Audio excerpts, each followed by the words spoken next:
I wish I wasn't afraid all the time, but I am. I know this world is screwed up, believe me, I know it better than most. Which is why I wanted to ask if there's anything I can do to help make it right. Please let me know. If you wish.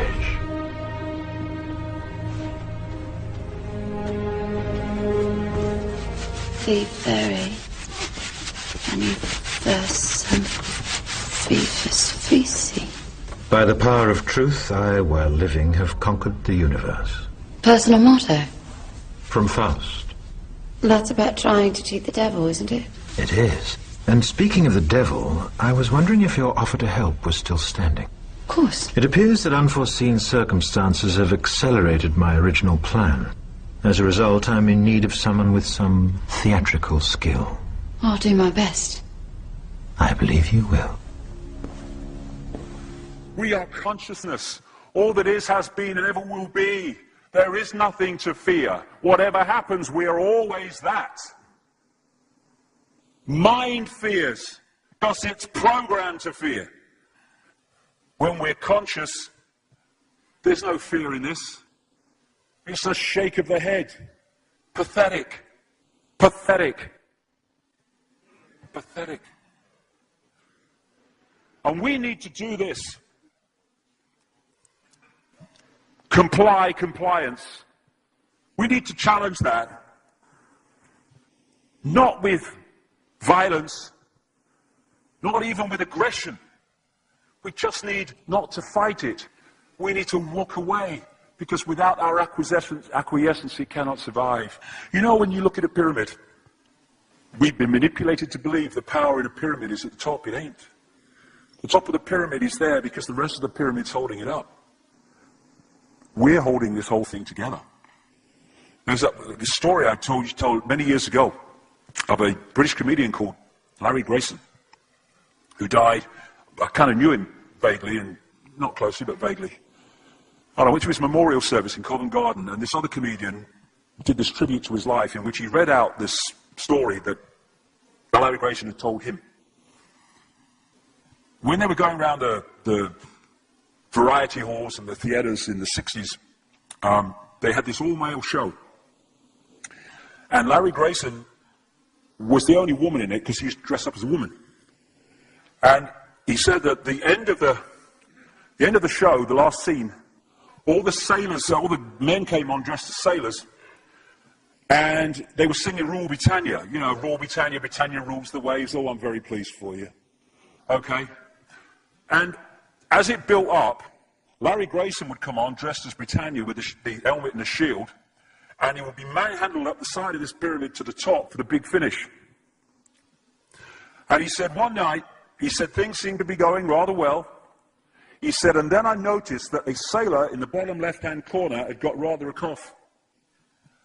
And this cough got worse and worse and worse to the point where the sailor couldn't stay in the pyramid anymore and stepped out of it. Larry Grayson, symbolic of this elite at the peak of the pyramid, ended up in the second row. And the elite, the power center, had done nothing to bring about this.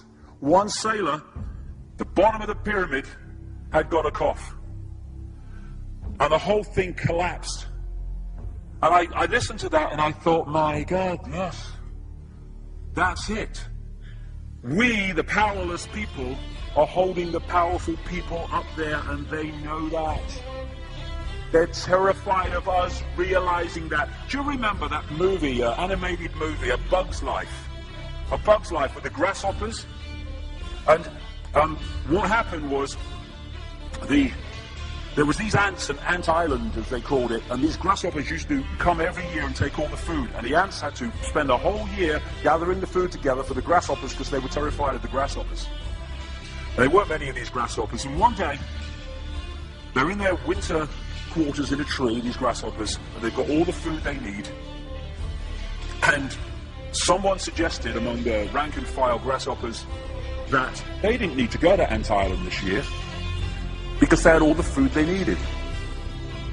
And then out came the leader of the grasshoppers to tell them the facts of life, and the few are going to control the many. It's a wonderful speech. If you ever can see that movie, A Bug's Life, I do recommend it. And he said, basically, They outnumber us 100 to 1. And if ever they figure that out, there goes our way of life. So we have to keep the pressure on, basically. We have to keep them working, so they don't figure out where the real power is. And that's why this network of manipulation works so hard to keep us in these states. Like I said earlier, what are people leaving foreclosed homes for? Foreclosed by banks that have caused the unemployment that lead to them having to leave their homes. Stay there, refuse to leave, make it difficult for them. Expose them for what they are. We make it so easy, the non-compliance. No longer will we just do it because we're told to do it. Is it just? Is it right? Okay, I'll do it. Is it unjust? Is it not right? I ain't doing it. We start to make the decisions on what we will and will not do based on our values and not some imposition from the dark suits. These people are gonna give me, grant me, or grant me not my freedom. I'm all that is. You can't grant me freedom. No one can grant me freedom. I am freedom. It's what I am.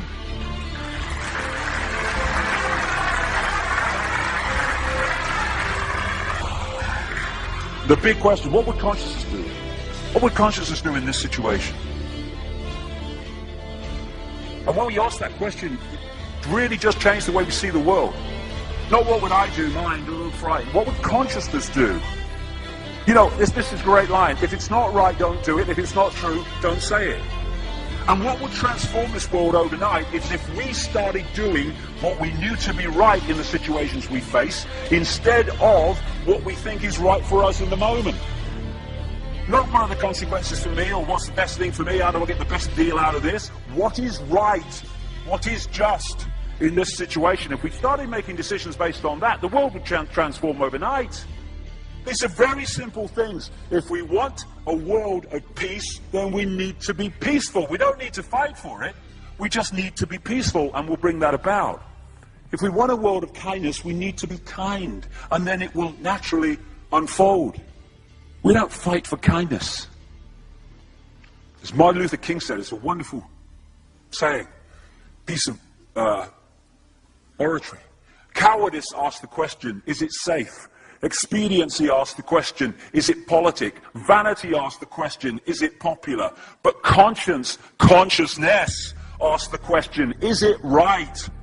And there comes a time when one must take a position that is neither safe, nor politic, nor popular, but one must take it because it is right. And when enough of us do that, what is right will manifest by definition.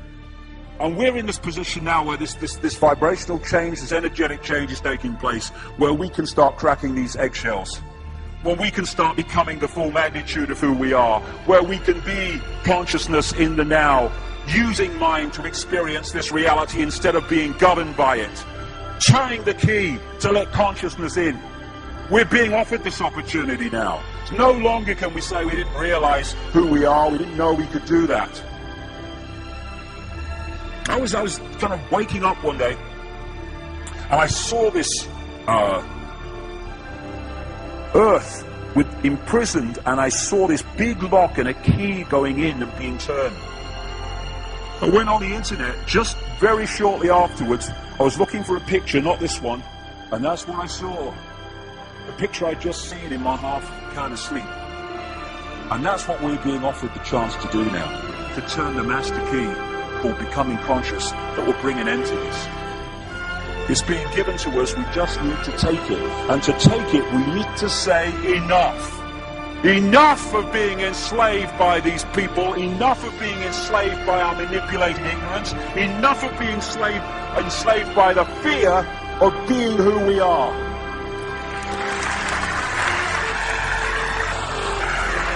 Enough!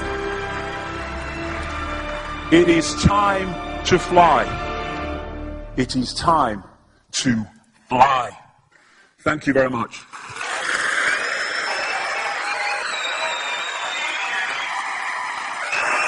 Thank you.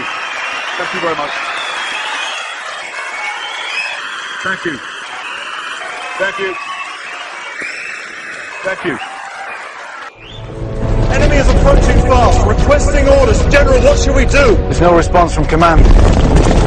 Or from party leader Creedy. Stand down! Stand down!